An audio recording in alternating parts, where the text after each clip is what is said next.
কালকের ডাকসু ইলেকশন থেকে আমাদের শিক্ষা নেওয়া উচিত যে কিভাবে কালকে ডাকসু ইলেকশন কিন্তু দুটা কাজ হয়েছে। ইলেকশন ইঞ্জিনিয়ারিং 2008 সালের মতো, আবার ছাত্রলীগের ভোট। দেখেন এরা কত বড় মুনাফিকের দল। আওয়ামী লীগের সঙ্গে তাদের প্রেম কিন্তু ছুটে না, এখনো আওয়ামী লীগের সঙ্গে তাদের সম্পর্ক আছে।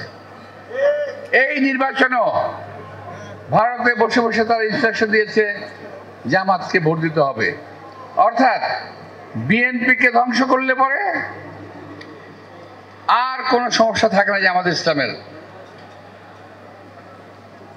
আওয়ামী লীগ বাইরে থেকে বসে জামাতকে বলবে এই যে মৌলবাদীরা সব দেশে আছে, সুতরাং এই দেশটাকে দখল করতে হবে, এরকম চিন্তা ভাবনা আওয়ামী লীগের ভেতরে আছে, কিন্তু কিছুই বুঝতে পারছে না দেশটা কোন দিকে যাচ্ছে।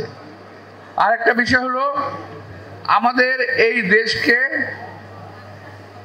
বিএনপি নেতা শহীদ রাষ্ট্রপতি জিয়া রহমান স্বাধীন করেছিলেন।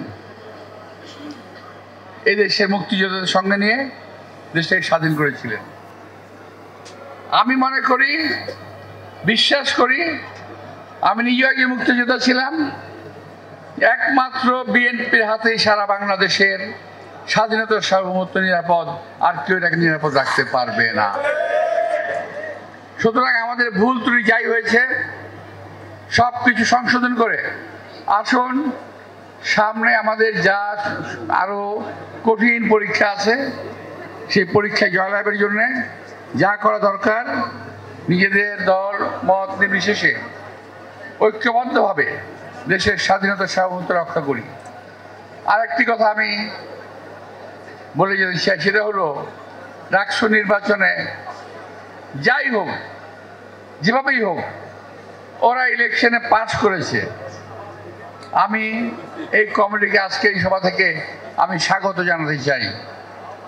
আমি আশা করব যে এই কমিটি ওরা যেন দেশের স্বাধীনতার সার্বভৌমত্বকে রক্ষার জন্য চেষ্টা করে, এবং তাদের যে সিনিয়র নেতারা ভুল পথে দেশটাকে পরিচালনা দেওয়ার চেষ্টা করছে সেখান থেকে তারা যেন তাদেরকে রক্ষা করে, এই কথাটাকে আমি আশা করবো।